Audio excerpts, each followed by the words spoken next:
you guys, and welcome to my very first YouTube video.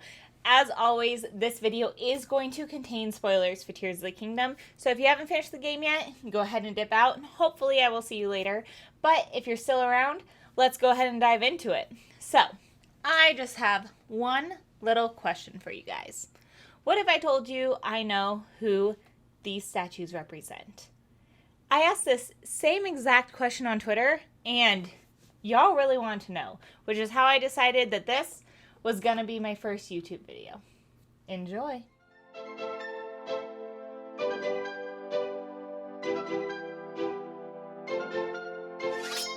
Before we dive into who I believe these statues represent, I want to talk about what Twitter thought they were. A lot of people thought that these statues represented the magma who we saw in Skyward Sword. And as much as I totally understand how people got there, especially since they are underground, to me, these statues look way too reptilian to be the magma, and they were mainly found in central Hyrule, and the magma were known to be in the Elden region. So I really don't think that they're the magma. Another group that a lot of people thought that these may represent were actually the Zonai. And that would make sense considering there are so many Zonai mines and the Zonite down there that it could possibly be them. But based off of the two Zonai that we have seen, these statues also don't look like them. So Magmas and Zonai for me are out. I started this video out very bold by saying I know who these statues represent. And obviously, I don't know for sure. I haven't found anything that concretely says these statues depict these people. But I have a very, very strong theory. And so far, I have not heard a single person talk about it.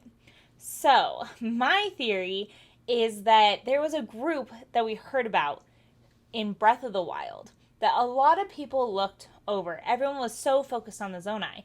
And then they were mentioned again in Tears of the Kingdom. And that's who I believe these statues represent. And that group of people is the Lome. That's right. You heard it here first.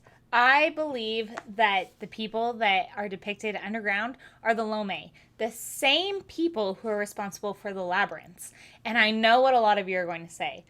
Felicia, the Labyrinths are made by the Zonai. Look at the architecture. It looks very similar to all of the Zonai ruins.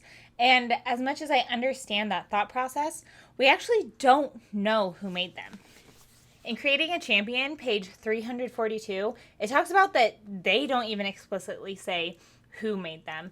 It's believed because of the similarities that may be Zonai, but no one knows for sure. And the fact that they're literally called the Lomai Labyrinths has me questioning things for sure. And there's a lot more to it than just what's in the book that makes me question whether or not there was a whole second tribe, a whole second group of people who existed with the Zonai. And first and foremost, it has to do with the mural that Joshua completes. We see what looks like a Zonai person right in the middle, surrounded by these other people that don't look similar at all. So it only makes sense that these mysterious people that we've never seen before are from a whole nother group. And then on top of that, when we actually get to exploring the labyrinths, each labyrinth now has 3 parts. And in Akala, it's pretty straightforward. There's the Lome Island Labyrinth, the Lome Sky Labyrinth, and the Lome Depths Labyrinth. But when we make our way over to the Hebrew region, there is the North Lome Castle top floor, the North Lome Labyrinth, and the North Lome Depths Labyrinth. And then, if we go south into the Gerudo Desert, it's the same thing, but just the South Lomai Castle top floor, South Lomai Labyrinth, South Lomai Depths Labyrinth. And the thing that really hit me was that castle top floor. The Zonai had their own castle. Why would they need these other ones? And the only thing I can conclude is that the Lomai were actually there before the Zonai, and most likely ruled the land. And to me, that's what makes it make so much sense that the labyrinths look like Zonai architecture. Because probably one of two things are happening. Either when the Zonai came down, they saw the architecture that was already there and built their stuff based off of that. Or we know that the Zonai were people among the gods. What if the Lome actually worshipped them? And so that's why so many things look Zonai, is because their whole religion, their whole everything was based on these godlike people. And then when they came down to the surface, they worked together to create Hyrule. There's also one more thing that makes me believe that the Lome existed. The Barbarian Armor set. We have seen a Zonai set in-game, but we haven't seen anyone wear anything similar to the Barbarian set except for Link, and the only description it has is that it's from an ancient tribe. Well, if we know that the Zonai are ancient and we have their armor, who does this other armor come from? I believe it's the Lome. Honestly, Tears of the Kingdom probably left us with a lot more questions than answers, but in my opinion, that's half the fun. We get to explore and figure out what's true, what's false, what's what.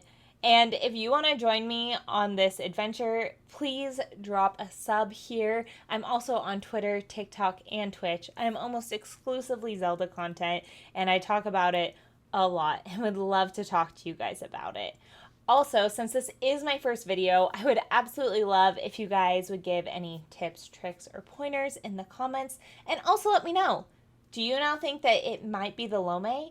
Or do you still believe it's the Magma or the Zonai? Or do you have a whole nother theory? I would absolutely love to hear it. Thank you guys so much for watching this video. And until next time, you guys, go be legendary. Bye!